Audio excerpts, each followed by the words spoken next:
Bonjour mes chers cancers, je vous remercie de me retrouver pour cet horoscope du mois de mars 2016. C'est l'occasion ici pour moi de faire une brève parenthèse au sujet des nombreux messages que j'ai reçus pour connaître la date de mise en ligne des vidéos.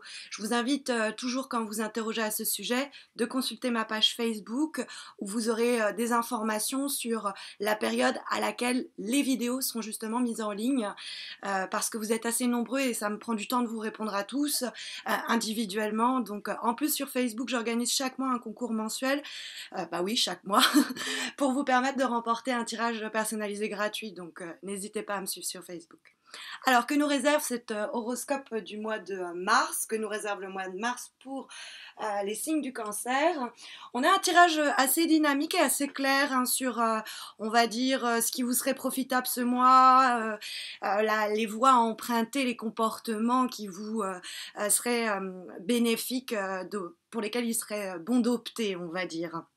Alors, on a la première lame qui nous parle des aspects positifs ici avec la carte du mât qui vous invite à accepter ou même être à l'origine peut-être d'aventures, de projets qui vont peut-être à contre-courant de ce que font les autres ou de ce que pourraient nous conseiller les autres ou c'est le fou. Le mât, on l'appelle également le fou, donc c'est quelqu'un qui ne va pas hésiter à sortir des sentiers battus ou à... alors, ça peut être aussi une carte de voyage, hein, vous voyez qu'il a son baluchon sur le dos et il part comme ça, il est lancé vers eh bien, de nouvelles terres à découvrir, hein, parce que, bon, si l'édition du tarot que j'utilise, Morgane Greer, lui donne le chiffre 0, c'est un peu plus compliqué que ça. Le mât n'a normalement pas de chiffre. Il est entre deux mondes, c'est quelqu'un qui va nous parler de nouveautés, de quelque chose d'inconnu, qui peut être effrayant en ce sens. Hein. On pourrait avoir peur de déménager, on pourrait avoir peur d'accepter cet emploi pour lequel on ne se sent pas du tout formé, on pourrait avoir peur de se lancer dans cette histoire amoureuse, on pourrait... Bref, parce que ça ne ressemble pas à ce que nous avions fait jusqu'à présent, ou parce qu'il y a beaucoup de facteurs inconnus dans la situation qui pourraient être un petit peu, en ce sens, ça pourrait être un peu paralysant, sinon je ne sais pas du tout dans quoi je m'embarque, mais j'ai envie de vous dire ce mois-ci, embarquez-vous quand même si vous ne savez pas exactement où vos pas vous mèneront. La carte du mât vous encourage à embrasser tout ce qui est synonyme de nouveauté et d'inconnu et de suivre même des coups de folie. Vous pourriez avoir aussi quelqu'un qui intègre votre vie et qui amène un brin de folie, c'est possible. Mais comme la carte du mât, du fou, fait face, donc elle se trouve dans les aspects positifs et elle fait face dans les aspects négatifs, on trouve la carte de l'ermite qui est une carte qui nous parle au contraire. Alors c'est vrai que c'est des cartes qui sont toutes les deux assez solitaires, indépendantes on va dire, mais la différence c'est que le mât il va par exemple être indépendant mais ça va pas l'empêcher de faire des rencontres. Il garde sa liberté, son indépendance dans les rencontres qu'il fait, qu'il va vivre plus comme des expériences, etc. Alors que l'ermite, c'est quelqu'un qui va plutôt s'isoler et son indépendance vient en partie de sa solitude et de son isolement. Mais la carte donc de l'ermite, comme elle se trouve dans les obstacles, on ne va pas vous encourager ce mois-ci à vous isoler et c'est là où je veux dire qu'il y a un dialogue qui s'instaure entre le mât dont on va dire le trait de caractère et l'impulsivité, le côté un peu fou, et la carte donc qui est conseillée pour ce mois de mars, et en face la carte de l'ermite qui elle au contraire va nous parler de prudence, de sagesse, de bien réfléchir avant de prendre une décision, de pas s'embarquer comme ça sur un coup de tête, c'est une carte de sagesse et de choses qui se font très lentement, pas à pas, on avance. Et donc la carte de l'ermite, en ce sens, je la vois répondre à la carte du mât, qui, comme la carte de l'ermite, est positionné dans ce qui ne vous serait pas profitable pour ce mois de mars ou les problèmes que vous pourriez rencontrer au cours du mois de mars. L'ermite, ça peut être aussi des problèmes en termes de finances, hein. Vaut mieux ce mois-ci compter chacun des sous qui sortira de notre compte, hein, et de notre porte-monnaie. Ça peut être ça, mais parce que c'est une carte de restriction et d'austérité quand elle est mal aspectée, enfin dans une position où elle pose problème. Mais c'est en face du mât, on pourrait aussi la comprendre comme, écoutez, moi, peut-être que vous avez fait preuve de sagesse ou de patience jusqu'à présent, et peut-être qu'il serait bon maintenant soit de vous jeter dans le vide parce que vous aviez un projet, vous saviez pas s'il fallait le lancer, si c'est ça, et ben il faut y aller. Ou alors c'est l'idée que il faut briser peut-être une forme de silence ou de mutisme pour peut-être sur un coup de tête dire ce qu'on a aussi sur le cœur. C'est possible, hein, parce que l'ermite, quelqu'un qui tempère énormément.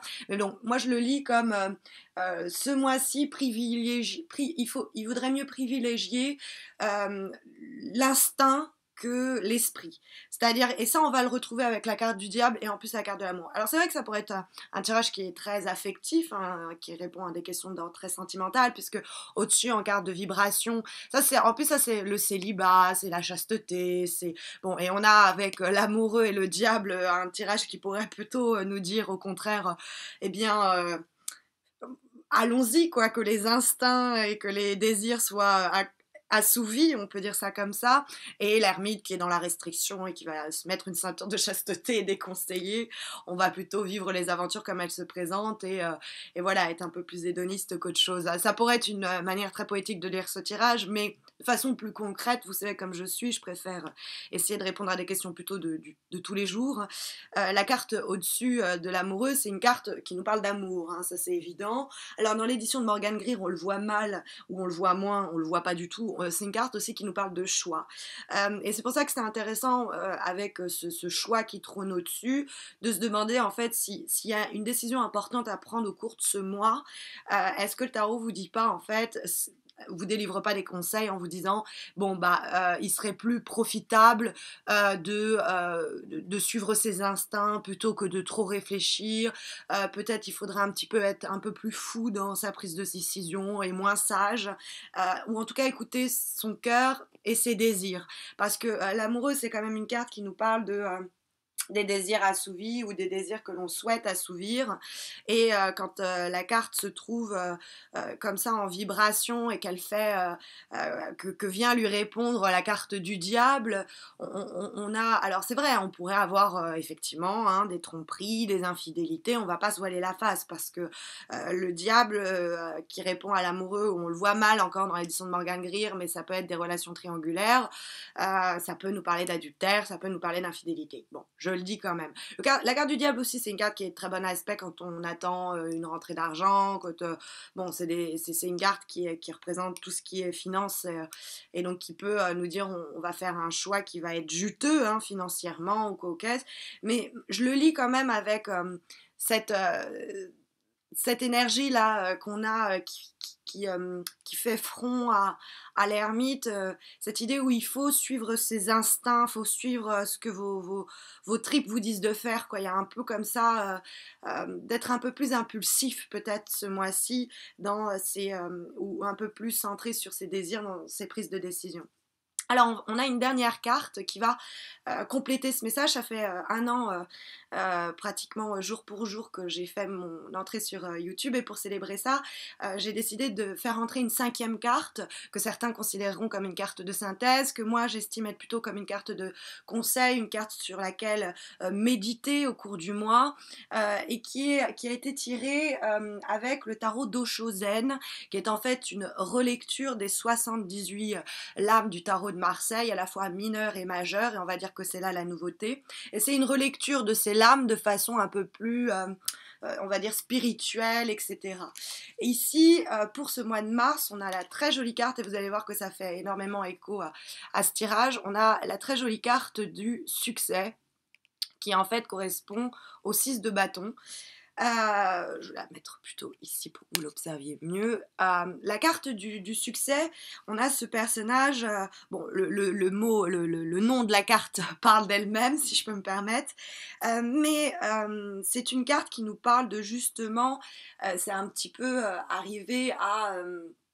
comment dire, il est sur le tigre, il arrive, c'est un petit peu comme d'ailleurs la carte de la force, sauf que la carte de la force c'est avec, le personnage va tenir la gueule d'un lion ouvert, mais elle va avoir cette force, cette pugnacité pour arriver à faire front à la gueule du lion, et là lui il arrive carrément à le chevaucher, il arrive carrément à le maîtriser, à le dompter, ce tigre, et c'est cette histoire où c'est cette idée pardon, mais en fait on revient à cette histoire de choix, le tigre c'est une carte de force, de puissance, et d'arriver à être dessus, eh bien ça nous amène du succès, mais il faut avoir le courage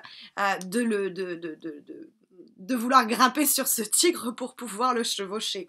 Donc il y a un côté où des efforts sont nécessaires, il faut se montrer un petit peu casse-cou, quoi. Il y a ce côté où il va falloir prendre certains risques pour se permettre, batailler, hein, et pour se permettre de justement triompher comme cette carte le suggère. Donc voilà, la prudence ne semble pas de mise, hein, ce mois. Suivez plus vos instincts, vos désirs pour prendre vos décisions et faire vos choix, et même peut-être votre cœur, puisque avec la carte de l'amoureux, il y a cette idée de prendre des décisions et faire des choses que on a au fond de soi envie de faire, quoi. Pas aller écouter le cœur plutôt que l'esprit pour ce mois de mars.